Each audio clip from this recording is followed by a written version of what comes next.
Bom dia! Mais uma escola dominical aqui da Igreja Batista Maranata. Estamos muito felizes de poder estar transmitindo para a tua casa, nossos queridos irmãos, né, da Igreja Batista Maranata e todos os outros nossos visitantes, irmãos, amigos que estão na internet conosco. E enquanto estamos nessa pandemia, assim vai ser a nossa situação aqui, né? Mas a Igreja Batista Maranata abre as suas portas para vocês, uma igreja que crê na palavra de Deus, que cada uma dessas palavras aqui é divinamente inspirado. Não importa se você está lendo o Velho Testamento, o Novo Testamento, se é um livro grande ou um profeta menor, que nós vamos estar estudando hoje, a palavra de Deus, esse livro tem tudo que Deus quer que você saiba sobre ele. Então, a gente chega na palavra de Deus, a gente aprende muitas coisas. A gente aprende quem Deus é. A gente aprende quem nós somos e o pecado, como ela é devastador. A gente aprende como Deus, através do seu Filho, veio a esse mundo e fez uma obra incrível em nosso lugar, por nós. Então, pensando nessas coisas, a gente vai abrir para o livro de Naum. E a gente vai estar estudando o nosso texto aqui hoje. Temos o esboço, né? Esse livro, a gente está, na verdade, no sétimo livro dos profetas menores, Naum, né? De 12 profetas menores. É um livro que muitas pessoas, eles evitam.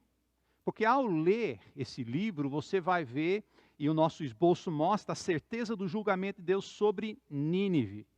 É um livro que vai falar de uma forma dura, e as pessoas não gostam de ouvir coisas duras. Até a palavra não, ninguém gosta de ouvir. Aí, em capítulo 2, fala da descrição do julgamento de Deus sobre Nínive. E nesse momento tem gente que diz, não, mas isso aqui não parece nem ser coisa de crente, né? É muito sangrento, é muito violento. E aí em capítulo 3 nós temos as razões do julgamento de Deus sobre Nínive. Irmãos, o livro, ela nos dá uma clareza, um retrato de como Deus é, como Cristo é e como o nosso mundo é. Então, à medida que a gente olha esse livro, a gente pode entender que o homem, no seu lado natural, ele é rebelde contra Deus. Por que esse livro não é popular? Bom, esse livro não é popular porque eu vou dizer bem claro, esse livro é um livro fúnebre. É um enterro de um povo. É um enterro de uma cidade. E quem gosta de enterro? Mas a Bíblia também nos fala que nesses momentos sérios a gente aprende muito. O homem não quer ler Naum porque ele quer celebração. Ele quer tudo felicidade. E esse livro, ele nos leva a refletir na nossa natureza pecaminosa e caída. Então aguente aí, porque também nesse livro existe muita coisa positiva através do negativo, e é isso que a gente vai ver. A palavra de Deus, a Bíblia, só poderia ter sido escrito por Deus, porque eu e você não escreveríamos as coisas que estão aqui. Inclusive o livro de Naum. Então vamos abrir nossas Bíblias em Naum capítulo 1, versículo 1, onde a gente vai ver o título do livro, tá certo? O título do livro, ela encontra em capítulo 1, versículo 1, Advertência contra Nínive. Livro da visão de Naum de Éclos. Esse livro tem um tema. O Deus justo e bondoso sentencia Nínive a destruição total. Para vocês que estão me ouvindo, talvez eu já falei essa palavra várias vezes, Nínive. Você diz, mas o que é isso? Nínive é a capital do Império Sírio, Assírio. Então, Deus está falando a esse povo. É uma visão, o texto fala, livro da visão. Então, Naum teve uma visão de Deus e escreveu essa visão. A palavra advertência aqui, ela tem o sentido de um peso, um fardo, uma sentença. Então, Deus está sentenciando Nínive. Agora, antes de você ficar preocupado nessa questão de Deus sentenciar, Deus é justo. E a gente vai ver nesse livro. Continuando então, falando do livro em geral aqui na introdução. O livro é conhecido como um dos 12 profetas menores, né? É como os outros livros dessa parte da Bíblia, não deve ser considerado de menor importância. É um livro muito importante. Continuando, é um livro pequeno, mas tem uma mensagem forte. É uma mensagem que nós, hoje, aqui no Brasil, eu na verdade não sou brasileiro, eu sou americano. Essa mensagem de Naum, como residente aqui no Brasil, ela é importantíssima. Como americano, essa mensagem de Naum é muito importante que os americanos entendem. Então esse livro, ela tem uma lição incrível para os nossos dias. É um livro de 3 capítulos, 47 versículos. A gente pode dizer que é uma continuação do livro de Jonas. Jonas, na verdade, Jonas queria ser Naum. Né? Jonas queria chegar em Nínive há muitos anos antes, e ele queria ter dito, vocês vão ser destruídos, e a palavra de Deus já decretou isso, vocês vão ser destruídos. A palavra de Jonas foi de destruição, mas eles tinham 40 dias para se arrepender. Já em Naum, já não tem mais esse prazo. Então, Naum é uma continuação do livro de Jonas. O autor, Naum, significa consolador. Para quem? Obviamente, no livro a gente vai ouvir muito sobre Nínive, mas a gente vai ouvir sobre Judá, sobre o povo de Deus. Essa palavra, esse nome consolador, não tem nada a ver não tem nada a ver com o povo de Nínive, tem a ver com o povo de Deus. A palavra que Naum trouxe era uma de consolação para o povo de Deus. E quando você lê a palavra de Deus, irmãos, como crente, essa é uma palavra de consolação. Se você não é um crente, meu amigo, não é uma palavra de consolação, é uma palavra de advertência. Cuidado, lê esse livro, aprenda e seja consolado. Mas se você não é filho de Deus, isso não vai trazer consolo. Então, a gente vê que o autor, o significado do nome, o texto também fala em capítulo 1, versículo 1, que ele era da cidade de Eclos. Se você me perguntar onde é isso, eu vou dizer, eu não sei. Eu não sei, porque não temos uma certeza sobre isso. Mas uma coisa interessante, Jesus, ele tinha a sua cidade, centro de operações durante o seu ministério, que era Cafarnaum. Cafarnaum, o nome significa vilarejo de Naum. Interessante, né? Mas o texto diz que ele é de Eclos. A gente não tem uma certeza aonde é exatamente em Israel essa cidade. Muito bem, vamos olhar algumas datas. 3.000 anos atrás, a Síria estava flexionando seus músculos. Eles estavam começando a dominar aquela região da Ásia Menor, Egito Oeste, perto da Rússia, ali, Arábia Saudita, por o século X até o século VII, eles tinham domínio sobre essa região. Aqui a gente vai ter um mapa e a gente pode ver. Todas essas cores são várias campanhas militares do povo da Síria. Eles começaram aqui, nessa área aqui, não vai mostrar porque eu estava botando o dedo, mas a parte central, amarela, foi essa parte inicial, e eles começaram a conquistar. Eles chegaram até o Egito, essa parte aqui embaixo, verde embaixo, é o Egito. Então, a data. Em Naum, capítulo 3, versículo 8, a palavra de Deus diz o seguinte: acaso, falando de Nínive, és melhor do que Tebas, situada junto ao Nilo, rodeado de águas? O rio era a sua defesa, as águas o seu muro. Então, isso é importante para a gente definir a data em que tudo isso está acontecendo. Tebas viveu em seu auge, atraindo todas as riquezas do Egito e todos os outros lugares que ela tinha conquistado. A gente sabe a gente sabe que Tebas, pelos historiadores, em 663 a.C., é relatado que Tebas cai. Então a gente pode concluir que o livro tinha que ter sido escrito após. Por quê? Naum sabia dessa queda. Naum sabia dessa queda. Então, o livro deve ter sido escrito entre 793 a 753 a.C. Desculpe. Nínive foi evangelizado durante esse tempo. Jonas foi lá em 2 Reis, capítulo 14, 25, era durante o reinado de Jeroboão.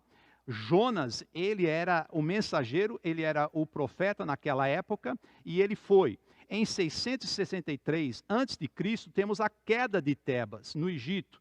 Isso é relatado em capítulo 3, versículo 8. E em 612 a.C., temos a queda mesmo de Nínive. Então, Naum provavelmente foi escrito logo depois da queda de Tebas, em 660, porque Naum sabia, e Naum ele tinha essa informação. E era uma coisa que os leitores iriam saber, iriam entender. E você diz, mas por que será que foi tão rápido? É porque em 654 a.C., Tebas foi restaurado. Então ele caiu em 663 e foi restaurado em 654 a.C. Então é bem provável, por não ser mencionado no livro, que a data seria por meio de 660 a.C. que Naum escreveu esse livro. Significa o quê? Que a data da queda de Nínive seria 612 anos, cerca de 48 anos após essa profecia, sendo completamente destruído pelos medos e do norte e pelos babilônicos no sul. Para se situar, Nínive foi evangelizado provavelmente 170 anos antes da queda por Jonas, o profeta. E a gente pode ver que esse momento, em capítulo 3, versículo 4 de Jonas, Jonas entrou na cidade e percorreu durante um dia proclamando, daqui a 40 dias, Nínive será destruído. 40 dias de graça transformou em arrependimento genuíno do povo de Nínive, que resultou em mais de um século de paciência de Deus para com esse povo. Então aqui a gente vê a bondade de Deus para o povo de Nínive, para a Síria. Jonas sabia dessa graça de Deus e a paciência de Deus, é por isso que ele não queria levar essa mensagem. Como a gente já viu com o pastor Marcelo algumas semanas atrás. Então, Nínive. Qual o primeiro momento que a gente escuta na Bíblia sobre Nínive? Quem foi, uma pergunta, você sabe quem foi o fundador de Nínive?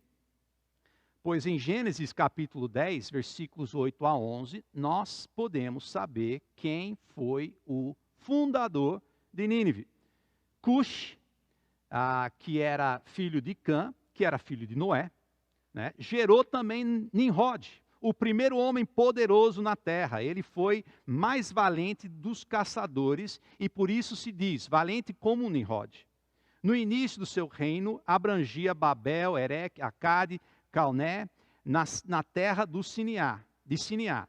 Dessa terra ele partiu para a Síria, olha só, onde fundou Nínive, Reobote-ir e Calá. Então aqui a gente vê que o fundador da Síria era esse homem chamado Nimrod. Quando a gente olha para trás, a gente acha que é muito tempo, mas você sabe que a palavra de Deus, ela amarra todas as coisas de uma forma, de uma perfeição incrível. Então a gente sabe que essa cidade de Nínive, cujo Naum está escrevendo, foi fundado por Nimrod. Outra coisa que é interessante a gente entender, e Nimrod, o bisneto de Noé. Nínive, agora imagina você, Deus fala, aqui está a visão, Naum, agora você vai declarar que Nínive vai ser destruído. Gente, Nínive vivia um poder incrível.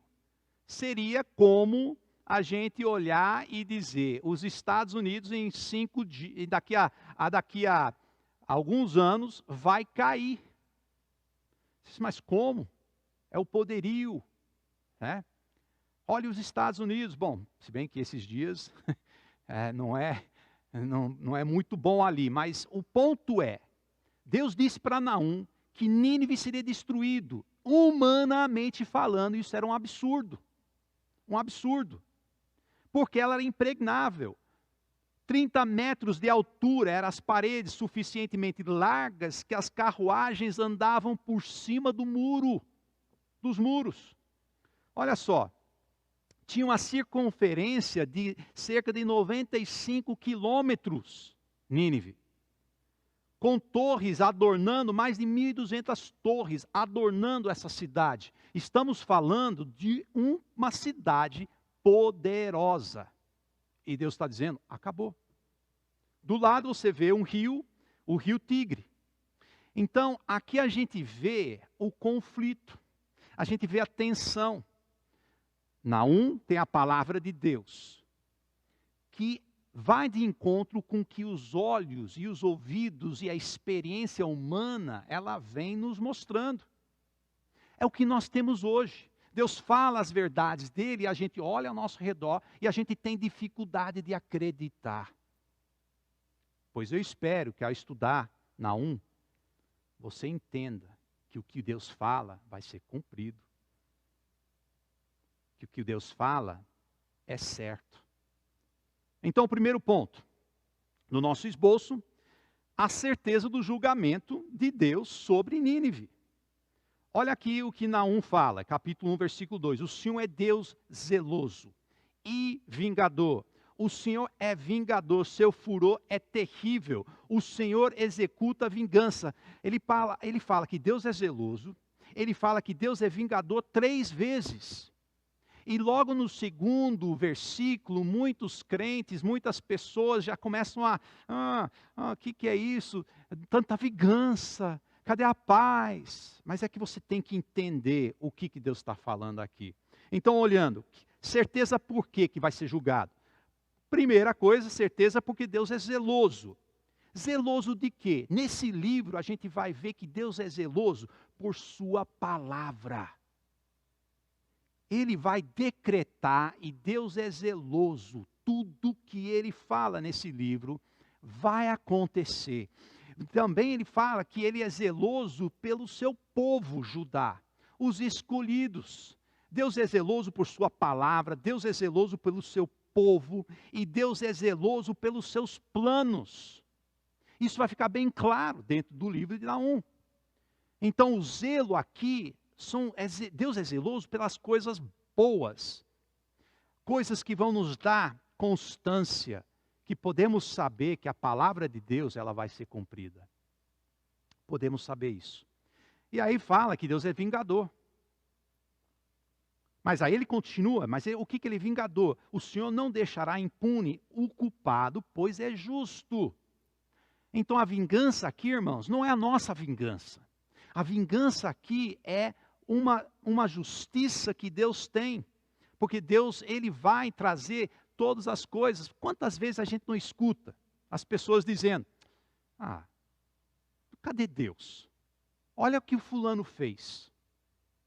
E as pessoas ficam querendo que Deus age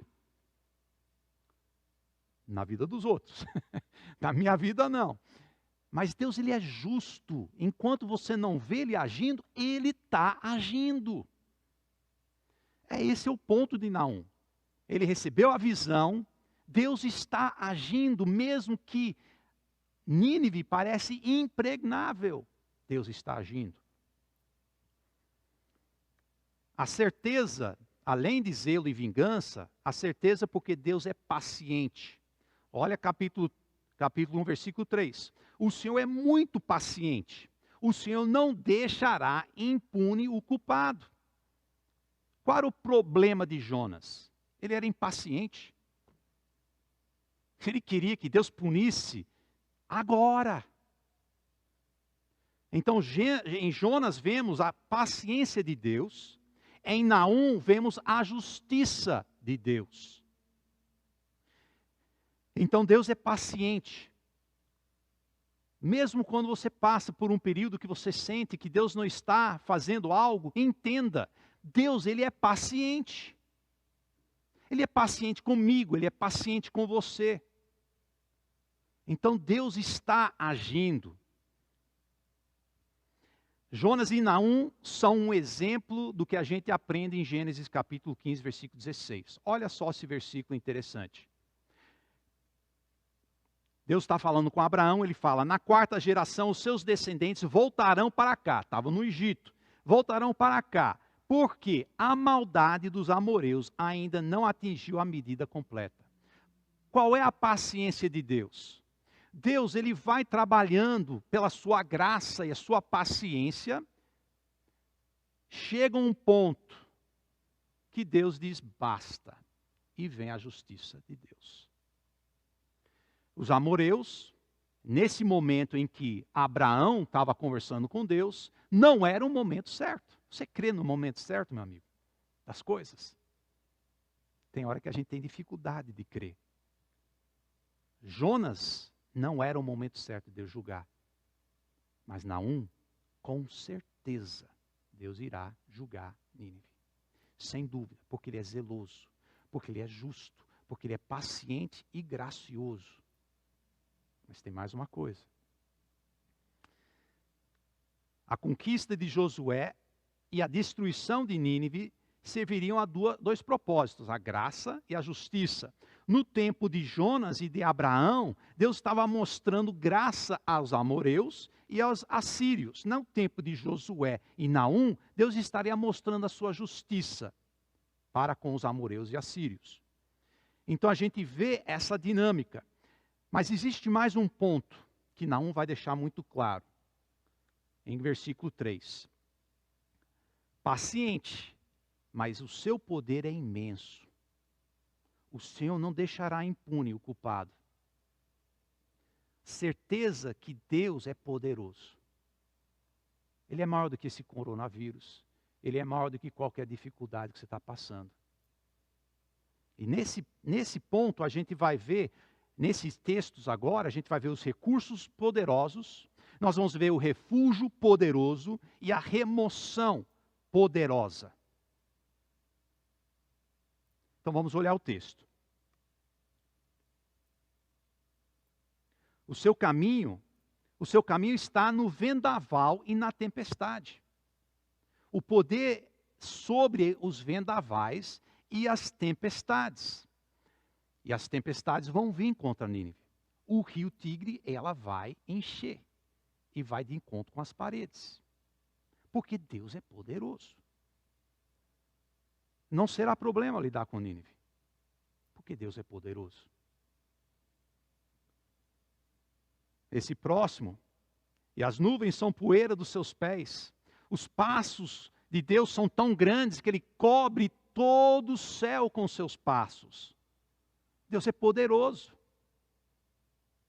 Não vai ser problema. O poder de Deus na sua palavra. Ele repreende o mar e faz secar. Faz todos os rios se sequem. Baça e Carmelo se desvanecem e as flores do Líbano murcham. Tem mais poder em uma só palavra de Deus do que todos os homens juntos. Não vai ser problema lidar com Nínive, porque Deus é poderoso. Qual o seu problema hoje? Aprenda com Nínive. Poder da presença de Deus. Olha versículo 1, capítulo 1, versículo 5. Quando ele se aproxima, os montes tremem, as colinas se derretem, as terras se agitam. Sua presença, o mundo e todos os que nele vivem. Quando Deus se aproxima, a presença dele é poderoso. Nínive não vai suportar. Depois de ver o poder de Deus sobre o universo, Naum, ele resume em versículo 6. Olha o que ele fala. Depois de olhar o poder de Deus, Nínive, meu amigo, quem pode resistir à sua indignação? Quem pode suportar e despertar de sua ira? O seu furor se derrama como fogo, e as rochas se despedaçam diante dele.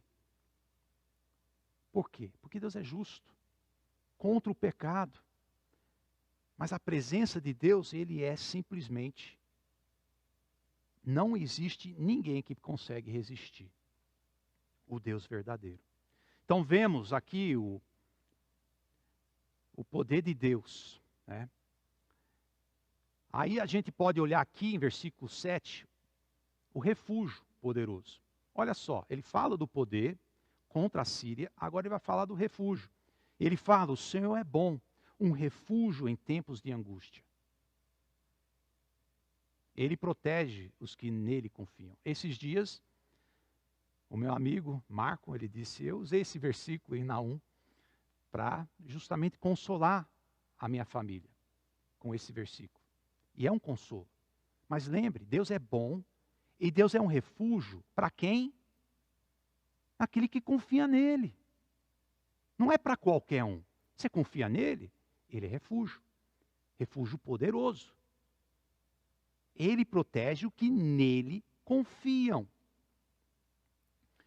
É uma mensagem positiva de Deus nesse livro cheio de coisas negativas sobre Nínive. Ele está falando que o seu povo pode ter um refúgio nesses tempos. E olha versículo 15. Vejam sobre os montes os pés do que anunciam as boas novas, as boas notícias. E proclamam a paz. Comemore as suas festas, ó Judá, e cumpra os seus votos. Nunca mais o perverso Nínive a invadirá. Ela será completamente destruída. Você confia em Deus? Então por que você não anuncia as boas novas? Porque quem confia mesmo anuncia. Quem confia mesmo proclama a paz. Quem confia mesmo ao ponto de comemorar uma coisa que ainda não foi feita, que era a destruição de Nínive.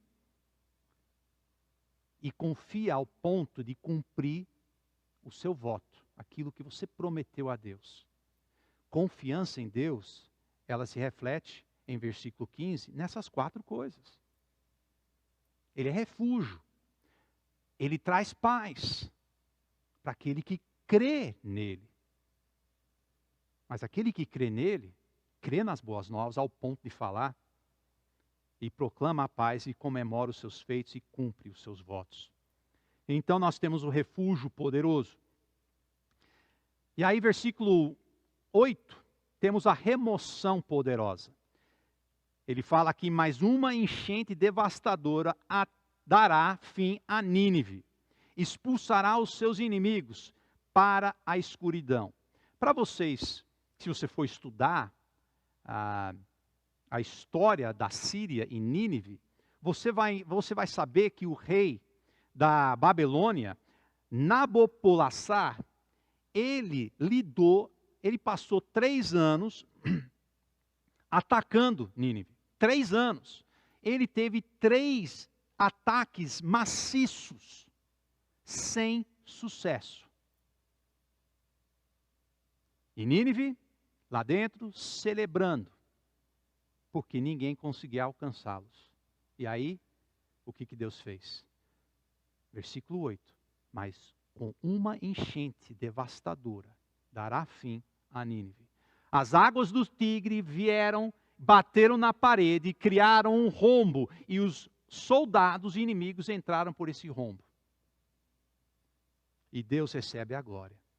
Remoção poderosa. Versículo 9. O Senhor acabará com tudo o que vocês planejaram contra ele. A tribulação não precisará vir uma segunda vez. Deus vai removerá todos os planos contra ele. A remoção poderosa.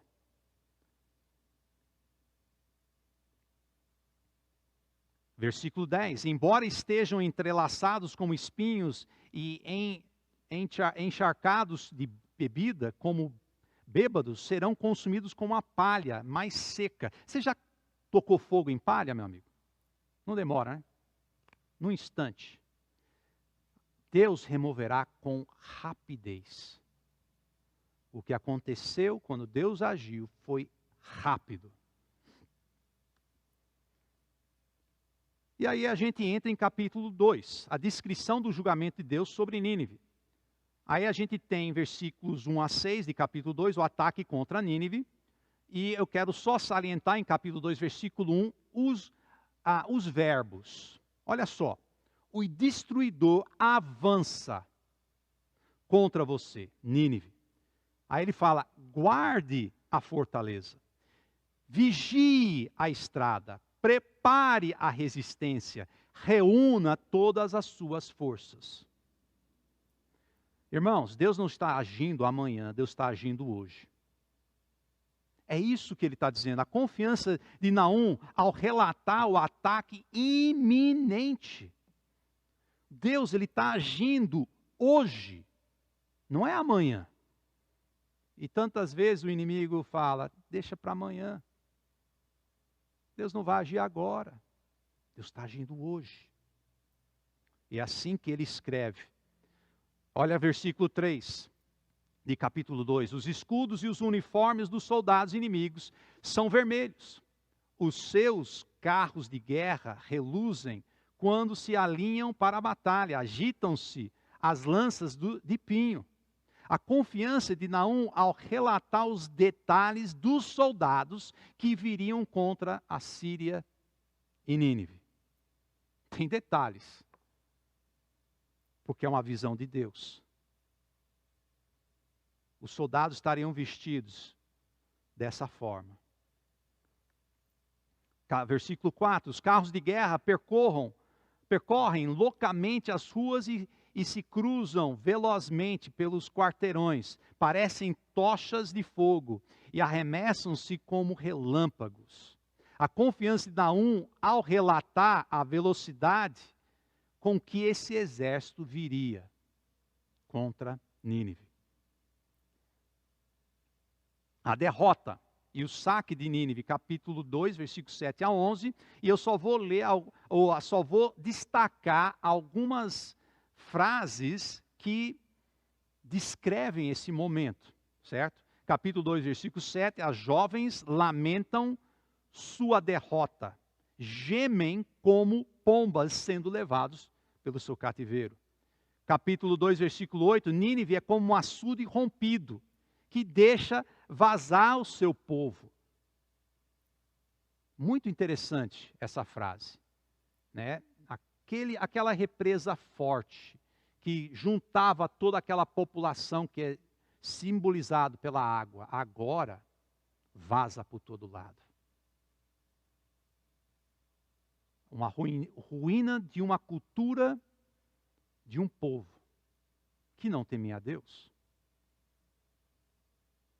Versículo 10, a cidade é saqueada e fica vazia e arruinada. Versículo 11, onde está agora a toca dos leões?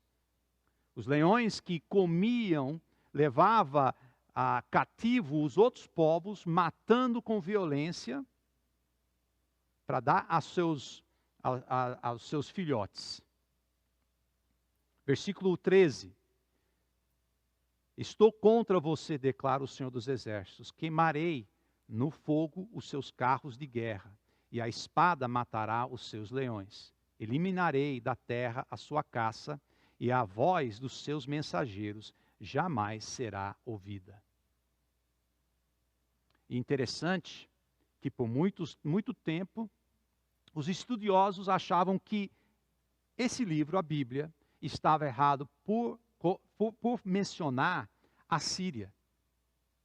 Alexandre o Grande, nas suas batalhas, quase em cima de Nínive, que agora não estava mais, estava por baixo da terra, não sabia que ali estava a poderosa cidade de Nínive. Mas em 1850, ao redor desse tempo, descobriram os arqueólogos, nessa região, e começaram a cavar. E é assim nós temos até bibliotecas que foram escavados que falam da cultura assíria, comprovando esse livro, que a Síria realmente existiu. Mas olha aqui que ele fala, em versículo 13: a voz dos seus mensageiros jamais serão ouvida. Totalmente destruído. Capítulo 3, as razões do julgamento de Deus em Nínive. E terceiro capítulo, né? Terceiro ensinamento aqui. A sua violência e engano resultam em vergonha. Versículos 3, 1 a 7. Ele fala: ai da cidade sanguinária, repleta de fraudes e cheia de roubos, sempre fazendo as suas vítimas. Então a primeira coisa que a gente pode ver aqui é que a cidade é uma cidade de violência. A gente escuta as notícias e por alguma razão o que mais sai é violência. Cidades violentas. E aqui eu não coloquei Nínive, eu coloquei na cidade. Porque eu creio que Naum é um livro que nos alerta todas as cidades desse mundo. Alerta todos os povos. E a violência nessa cidade era grande. E a gente vai ver. Aí ele fala, repleta de fraudes, mentiras na cidade. O que a gente mais escuta hoje em dia? Não sei o que acreditar. Quem está contando a verdade? Essa cidade contava mentiras. Roubo na cidade. Cheia de roubos. É isso que Naum fala em capítulo 3, versículo 1. Pessoas sendo roubadas. E, para resumir esse versículo, ele fala sempre fazendo as suas vítimas. Vítimas na cidade. Agora eu pergunto, você conhece alguma cidade assim? De violência, mentiras, roubo, vítimas? Pois eu conheço muitas cidades assim, hoje. É por isso que Naum, ele é prático para a gente hoje. Porque Deus não muda. Deus, ele vai agir com bondade, zelo, vingança. Porque ele é poderoso.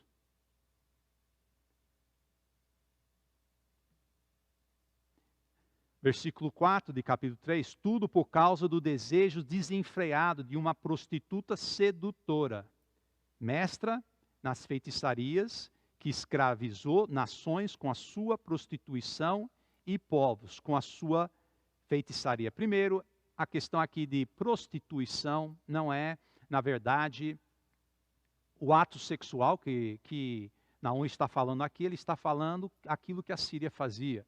Eles se vendiam para que dessem para os outros povos segurança militar. Então, a sedução da cidade, ela seduzia os outros povos. Então, ela tinha um poder de sedução. As pessoas queriam tentar agradar a esse povo. Tanto é que os reis de Judá tiraram todo o ouro e a prata do templo do nosso Deus, o Deus vivo, para tentar pagar esse povo e agradar esse povo. A sedução da cidade, queriam agradar. Cuidado, irmãos, quando a gente começa a querer agradar a homens e não a Deus. Feitiçaria da cidade. E aqui, eu creio que ele está falando da rebeldia de Nínive. 1 Samuel 15, 23 fala, pois a rebeldia é como o pecado da feitiçaria, e a arrogância como o mal da idolatria. Assim como você rejeitou a palavra do Senhor, ele rejeitou como rei. Eu queria dizer que a feitiçaria, gente, vem da idolatria. Da idolatria. Imagens, pessoas buscando imagens de Deus em vez do Deus verdadeiro. Começam a colocar a sua fé crendo em imagens, muletos, algo de sorte, horóscopo, em vez de colocar sua confiança em Deus. E é uma sedução, é um processo. Se você pegar um sapo e jogar ele dentro de uma água fervendo, ele vai pular fora. Mas se você colocar ele numa água morna e vai acendendo de pouquinho em pouquinho, ele vai ser seduzido pela feitiçaria daquele momento. Então, era uma cidade, sedução da cidade, feitiçaria da cidade. E capítulo 3, versículo 5. Eu estou contra você, declara o Senhor dos Exércitos. Vou levantar o seu vestido até a altura do seu rosto. Mostrarei às nações a sua nudez e aos reinos as suas vergonhas. Esse povo queria seduzir com seu poder, com a violência, com a crueldade. E Deus diz: eu vou mostrar que vocês não são a resposta. Eu vou mostrar quem vocês são. Então a gente tem a vergonha da cidade. E é isso que o pecado traz. É vergonha, culpa. Versículo 7. Todos os que viram fugiram dizendo: Nínive está arrasada. Quem a lamentará? Onde encontrarei quem a console? Desconsolo da cidade. Sabe, não sei se você já teve em enterro onde não tinha quase ninguém ali. Porque a pessoa passou despercebido ou não criou relacionamentos. É um momento muito triste já, um enterro com muitas pessoas, mas eu acho tão triste quando a pessoa chega no final do seu dia e não tem ninguém lá para prestar homenagem, para estar ali. Deus está dizendo que a vergonha de Nínive seria tão grande, que não teria um consolo para essa cidade. É isso que acontece com o pecado, meus amigos. Ela nos separa. Capítulo 3, versículos 8 a 11, pelo que fizeram com Tebas, resultaria em sua própria derrota. Nesse texto a gente vai ver extrema crueldade da cidade. Em cada esquina, as suas crianças foram massacradas em Tebas, no Egito. Eles passavam ali e matavam as crianças e deixavam nas esquinas. É isso que a palavra de Deus está falando sobre esse povo de Nínive. O povo que Deus teve misericórdia através de Jonas. Para e pensa.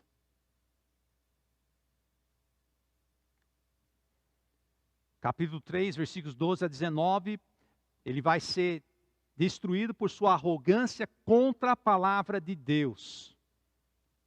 E em versículo 3:12 ele fala sobre as suas fortalezas, são como figueiras carregadas de figo maduros, basta sacudi-los e os figos caem em bocas vorazes. Agora, pare e pensa. Nínive é uma cidade poderosa, impregnável. E Naum, ele descreve como uma árvore cheia de figo que só bater e cai tudo.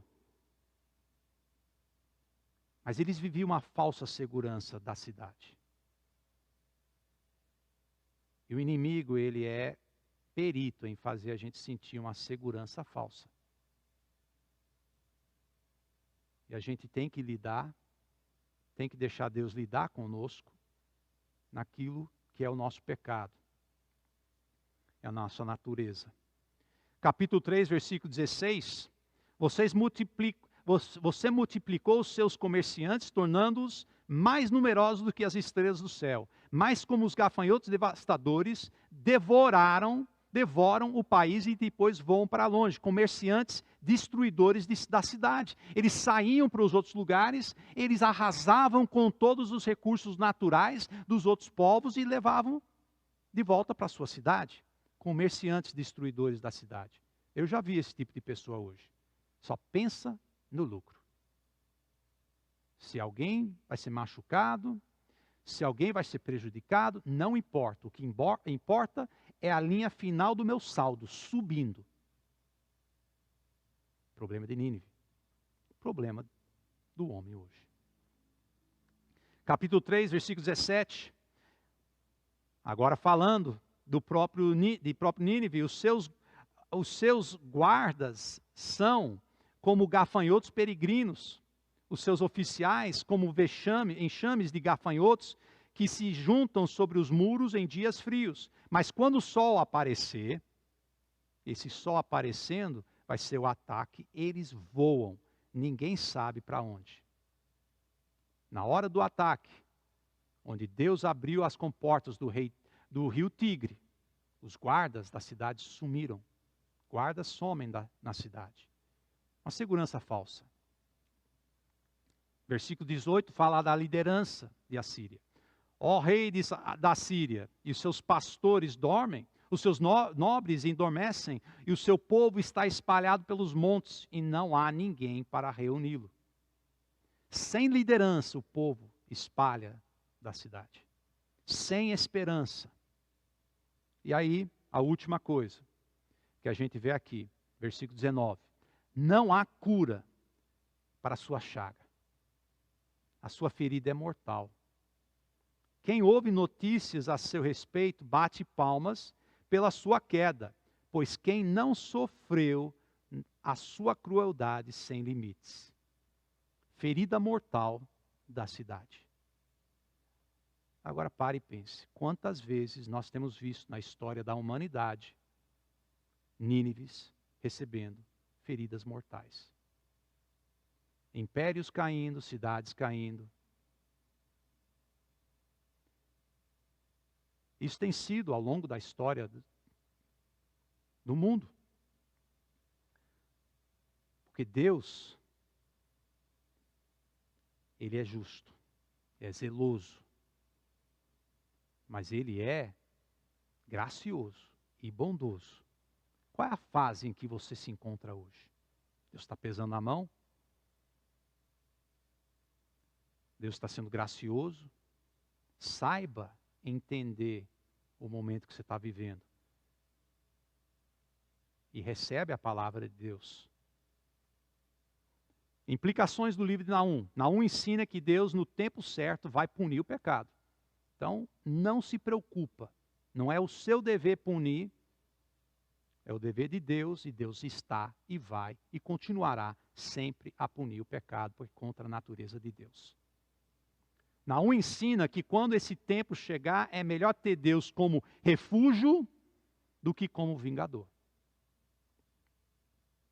Naum ensina que Deus tem todos os recursos necessários para efetuar o seu plano. Ele não falta em recursos, Ele é o Deus do eu sou, o pronômio sempre no tempo presente. Quando você corre ali, Ele já está lá. Não falta recursos. E Jonas é um exemplo disso. Tentou fugir de Deus, não conseguiu. Naum ensina que temos as boas novas. Sim, temos as boas novas. Anunciam as boas novas e proclamam a paz. Nós temos as boas novas. Então Naum ele fala dessas boas novas. Naum ensina que aquele que crê nas boas novas, lhes é dado poder para celebrar e trabalhar em prol das boas novas. Capítulo 1, versículo 15. Vejam sobre os montes os pés do que anunciam boas notícias e proclamam a paz. Comemore as suas festas, ó Judá, e cumpra os seus votos. Nunca mais o perverso invadirá. Ele será completamente destruído. Um dia, irmãos, o pecado vai ser totalmente tirado do nosso meio. Nós vamos estar presentes diante de Deus. Mas qual é o nosso problema nesse mundo? Duas coisas: o pecado e a morte. E olha só que Paulo fala sobre Jesus Cristo em 1 Coríntios 15, 57. Mas graças a Deus que nos dá vitória sobre o pecado e sobre a morte, por meio de nosso Senhor Jesus Cristo. A ferida mortal de Nínive é o pecado e o resultado é a morte. A ferida mortal de Nínive vem por causa do pecado e o resultado é a morte. A ferida mortal de todos os judeus e gentios é o pecado e o resultado é a morte. Por meio de Cristo, Ele nos salva porque Ele foi ferido mortalmente no nosso lugar. E recebemos a vitória dele, de Cristo. Mas em nenhum momento fique pensando que você é tão diferente e eu sou tão diferente de Nínive.